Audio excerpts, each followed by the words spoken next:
Bismillahirrahmanirrahim. Assalamualaikum warahmatullahi wabarakatuh.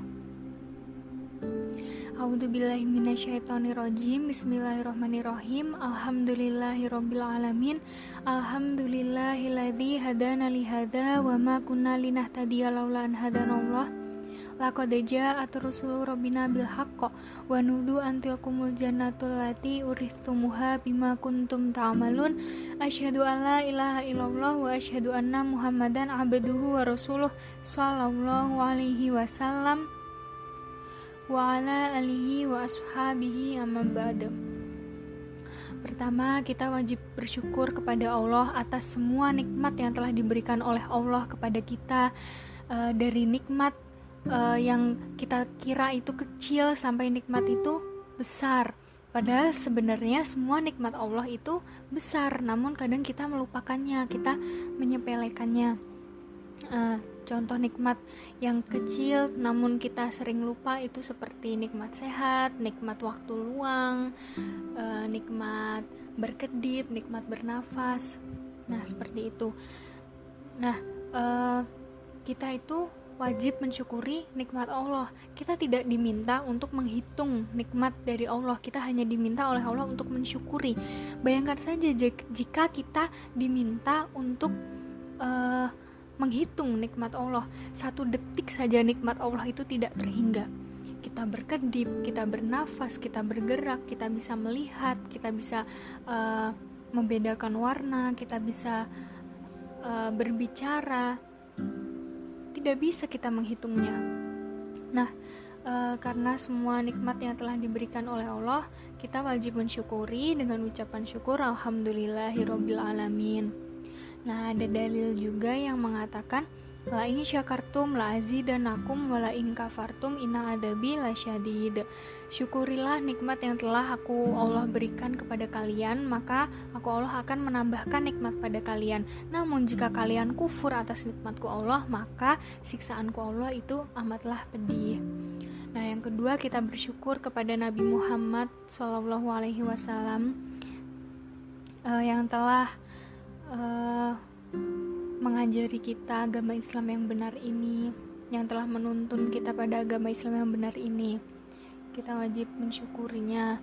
Nah, yang ketiga, saya sendiri bersyukur kepada jamaah yang sudah mendengarkan ceramah saya pada kali ini. Nah, di sini perkenalkan, nama saya Gina Marcella Widya Zahra, NIM 19013-023, Fakultas Psikologi Universitas Ahmad Dahlan. Di sini saya akan melakukan ceramah untuk melengkapi nilai ujian tengah semester saya dalam mata kuliah Akidah Islam kelas A. Nah, di sini saya akan mengambil tema syirik. Seperti yang kita tahu, syirik itu secara harfiah atau secara umum itu biasa kita artikan sebagai menyekutukan Allah, menduakan Allah gitu. Jadi, seseorang yang melakukan syirik itu percaya bahwa ada Tuhan yang berhak disembah selain Allah. Nah, orang yang melakukan syirik itu namanya musyrik. Nah, syirik sendiri itu salah satu dosa yang paling besar yang telah difirmankan oleh Allah. Jadi syirik itu merupakan dosa yang sangatlah besar. Nah, syirik sendiri itu dibagi menjadi 2. Kali ini saya akan membahas 2 kategori syirik tersebut. Yang pertama itu syirik besar. Syirik besar ini seperti yang sudah kita tahu, seperti biasanya, yaitu menyembah Tuhan selain Allah, percaya akan hal-hal gaib, seperti itu. Dan yang kedua adalah syirik kecil. Syirik kecil ini adalah suatu perbuatan syirik yang banyak dilakukan oleh manusia, namun dia itu tidak tahu kalau sebenarnya yang dia lakukan ini adalah syirik. Dia tidak sadar, antara dia memang tidak tahu, tidak punya ilmunya, atau dia lupa. Ya, pokoknya sesuatu hal yang kecil yang sering orang itu lakukan, namun dia tuh tidak sadar bahwa itu tuh adalah syirik gitu. Nah, kita bahas dari syirik besar. Nah, syirik besar ini dibagi menjadi 4. Yang pertama, syirik dalam takut. Nah, ini contohnya seperti takut pada mayat, takut kepada jin, setan, hal-hal gaib secara berlebihan, takut kepada patung, seperti itu. Nah, yang kedua, ada syirik dalam tawakal. Syirik dalam tawakal ini contohnya seperti tawakal pada orang yang sudah meninggal. Mungkin dia tuh pergi ke kuburan lalu meminta doa kepada orang yang sudah meninggal, meminta ini, meminta itu, dan dia percaya bahwa jika dia meminta sesuatu kepada orang yang meninggal, maka sesuatu tersebut akan terkabulkan. Yang mana padahal sebenarnya orang meninggal itu butuh doa dari kita. Maksudnya kita mendoakan agar dia itu diterima di sisi Allah amal ibadahnya, agar diampuni dosa-dosanya, seperti itu. Bukannya kita malah meminta kepada orang yang sudah meninggal tersebut, karena ya itu udah dia tidak bisa ngapa-ngapain, tidak bisa memberikan apa yang kita mau, karena yang bisa memberikan sesuatu yang kita inginkan, sesuatu yang kita butuhkan, yang bisa mewujudkan semua doa-doa kita itu hanyalah Allah.